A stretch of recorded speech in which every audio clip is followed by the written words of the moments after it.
네, 세 가지의 주요 뉴스를 외신에서 다루고 있습니다. 조금 더 세부적인 내용 체크해 드릴게요. 네, 김민아 캐스터입니다. 안녕하세요. 안녕하세요. 네, 어서 오십시오. 첫 번째는 또 우크라이나와 러시아 이 전쟁과 관련해서 끊임없이 뉴스 플로우가 생성이 되고 있는 상황인데 점점 더 이후의 압박이 거세지고 있는 분위기입니다. 이번에는 러시아와 줄을 가지고 있는 중국에 대해서 압박이 나왔다면서요? 네, 그렇습니다. 네. CNBC 보도 내용입니다. EU leaders send a message to China, use your leverage to stop Putin. EU 측에서 이 중국에 대한 제재 또 압박을 조금 주고 있는 것 같은데요. 바로 기사 통해서 확인해 보겠습니다. 러시아에 대한 제재를 논의하기 위해 모인 유럽연합 정상들이 중국에 푸틴을 막아달라는 메시지를 보냈습니다.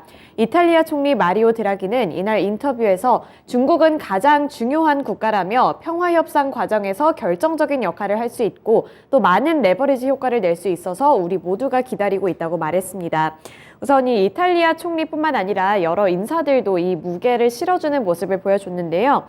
대표적으로 라트비아의 아르투르스 카린츠 총리도 중국은 선택의 여지를 갖고 있고 이는 오히려 단순한 선택이라면서 우크라이나와 전쟁을 벌이고 있는 러시아와 운명을 같이 하거나 유럽, 미국 그리고 서구 민주주의 국가들과 협력할 방법을 찾는 것이라고 말했습니다.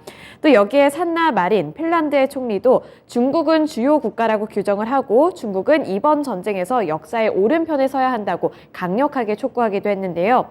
또 이어서 만약 중국이 러시아를 돕는다면 제재는 우리가 원하는 대로 작동하지 않을 것이라고 밝혔습니다.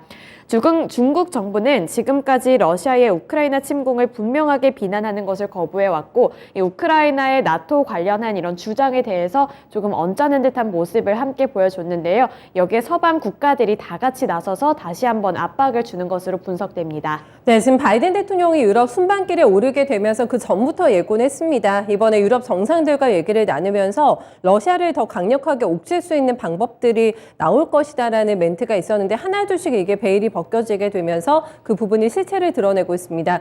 미국 측에서도 중국을 강하게 지금 러시아를 도와주면 너희들도 피해를 볼 것이라고 얘기하고 있는데 구체적으로 조금 볼까요? 내용 어떻습니까? 네, 우선 러시아에 대한 미국의 제재 그리고 추가 압박에 대한 내용을 먼저 살펴볼 텐데요. 네.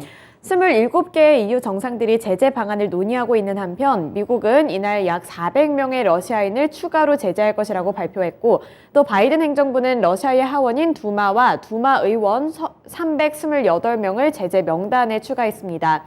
푸틴 러시아 대통령의 전쟁 기계를 지원하는 러시아 방산업체들과 또 러시아의 엘리트들까지도 추가 제재 대상이 됐는데요. 미국 백악관은 이번 성명을 통해서 두마와 두마 의원들, 추가적인 러시아의 엘리트 집단, 그리고 푸틴의 전쟁 기계에 기름을 부어주는 러시아 방산업체들을 포함해서 총 400명 이상의 개인과 단체들에게 이 전면적인 제재를 가한다고 보여줬습니다. 이렇게 될 경우에는 중국에도 또 압박감이 생길 수 있는 상황이라서요. 이러한 부분들도 조금 지켜봐야 할 것 같은데요. 또 미국은 러시아 이런 방산업체들도 정조준을 하게 되면서 이 48개의 러시아 국영 방산업체들 또한 제재 명단에 올랐습니다.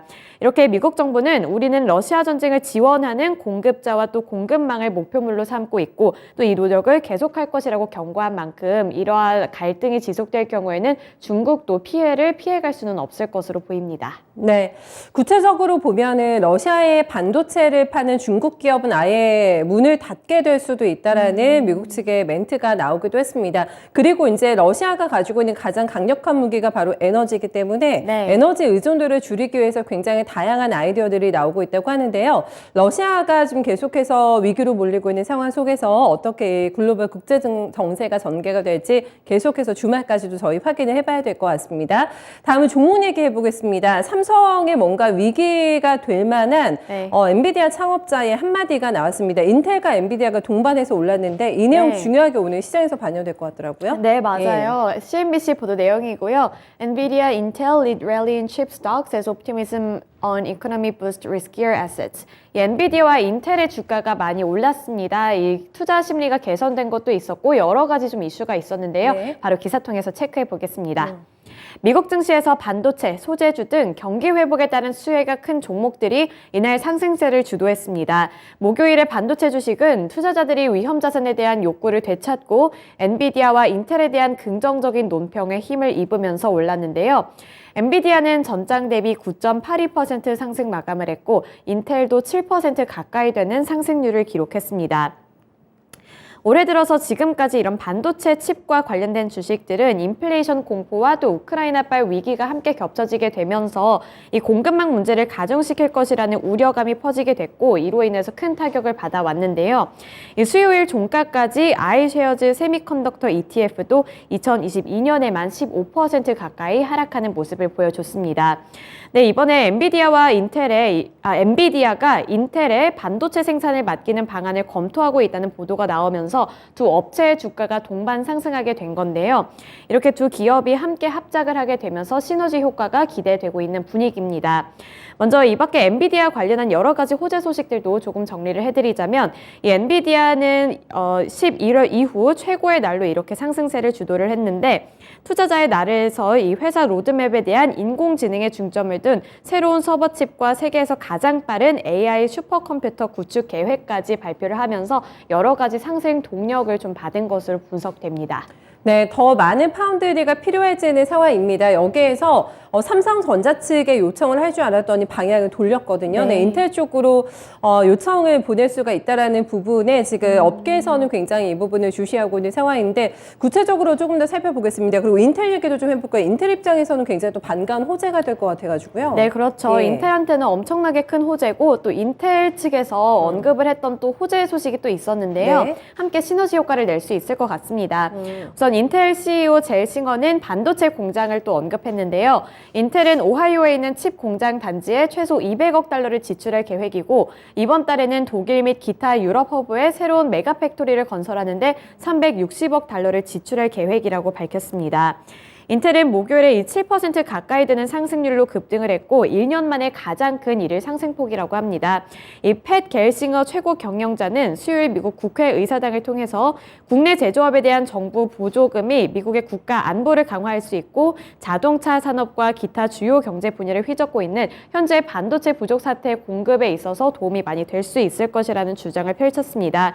이렇게 인텔 측에서 이번에 합작을 한다는 발표 내용도 있었고 또 여러 가지 공장 건설 소식 그리고 또 CEO가 나서서 이 반도체 공장에 대한 보조금을 지원해달라는 등 여러 가지 주장이 함께 나오면서 시너지 효과를 내고 있습니다. 네, 바이든 대통령이 경제 안보를 주장하면서 핵심적으로 얘기했던 게 반도체입니다. 국내 안에서 서로 협력하라는 주문이 있었기 때문에 이런 움직임이 좀 나오지 않을까 싶은데요. 반도체 시장에서는 최근에 업체들 간의 경쟁이 굉장히 치열하게 전개가 되고 있습니다. 안 그래도 좀 많이 불안하잖아요. 네, 삼성전자 주가에 또 추가적인 악재가 될지도 함께 점검 필요한 오늘 뉴스였습니다. 다음 애플 얘기 좀 해보겠습니다. 애플이 관련해서 아이폰 구독 서비스 얘기가 나왔는데 이 내용 좀 구체적으로 전해주세요. 네, CNBC 보도 내용이고요. Apple is reportedly preparing an iPhone subscription service that could launch this year. 애플 측에서 새로운 아이폰 구독에 대한 이런 서비스를 내놨다고 하는데요. 저는 이게 서비스 이런 어플리케이션 이런 구독인 줄 알았는데 하드웨어 구독 서비스라고 합니다. 네, 바로 기사 내용 확인해 볼 텐데요. 이 애플의 주가가 순조로운 흐름을 지속했습니다. 특히 이날 애플이 이르면 올해 말 아이폰 구독 서비스에 나설 수 있다는 보도가 주가를 끌어올린 건데요.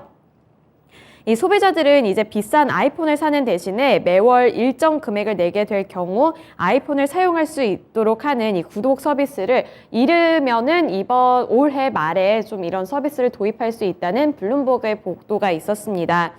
이에 따라서 이 보고서에 따르면 이 서비스를 통해서 고객들은 현재 사용자가 아이클라우드에 가입하는 방식과 유사한 월별 결제를 통해서 아이폰을 구입할 수 있다고 하는데요.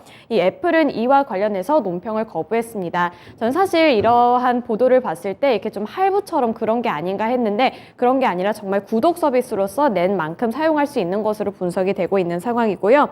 이 오랫동안 애플의 엄청난 하드웨어 판매가 히트 비즈니스라고 우려해 왔던 만큼 이 예측 가능한 구독 수익이 증가하게 된다면은 이 투자자들이 더 많은 수혜를 누릴 수 있을 것이라는 분석이 많이 나오고 있습니다. 네, 기업업 입장에서는 돈을 많이 벌어야 되는 거죠. 이윤 추구가 근본적인 목적인데 꼭 소비자들의 혜택을 위해서만 이런 결정을 한 거는 아닌 것 같다라는 생각도 듭니다. 간단하게는 그러니까 아이패드나 아이폰을 월 구독료를 내고 사용하는 거기 때문에 흔히 얘기하는 렌탈인가라는 생각도 조금 들거든요. 어떤 기대 효과가 있는 것인지 어떤 영향이 있기 때문에 이런 결정이 있었을까요? 네, 바로 보겠습니다. 이 애플의 구독 서비스는 오랜 기간 이 서비스를 기다려왔던 투자자들에게는 좋은 소식입니다.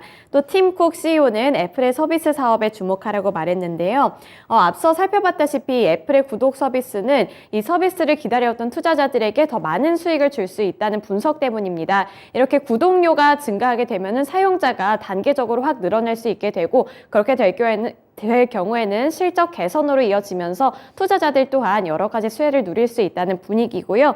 또 팀 쿡 CEO도 이 애플 경영진과 함께 이 투자자들에게 2021년에 27%가량 성장한 이런 서비스 사업을 면밀히 주시하라는 발언을 내놨습니다. 이 아이클라우드 및 애플 뮤직, 그리고 애플 앱스토어 같은 판매가 포함이 되는데, 이러한 부분에서도 호실적을 기록하고 있다. 이 부분에 집중을 하면서 앞으로 애플의 주가는 꽃길만 걸을 것이다. 이런 분석이 많이 나오고 있습니다. 네, 그렇습니다. 소비자 입장에서도 나는 저가 폰도 한번 써보고 싶은데 하면 3개월 사용했다가 이제 다른 제품을 바꿔서 네. 뭐 애플 11을 또 쓸 수도 있는 거고, 업그레이드 버전이 나오면 또 그걸 구독료를 내고 쓸 수가 있는 거기 때문에 굉장히 또 기다리는 서비스일 것 같다라는 생각도 들거든요. 애플의 주가에까지 보탬이 될 수 있다고 하니까 네, 이 부분 재미있는 뉴스로 해서 함께 점검해봤습니다. 잘 들었어요. 고맙습니다.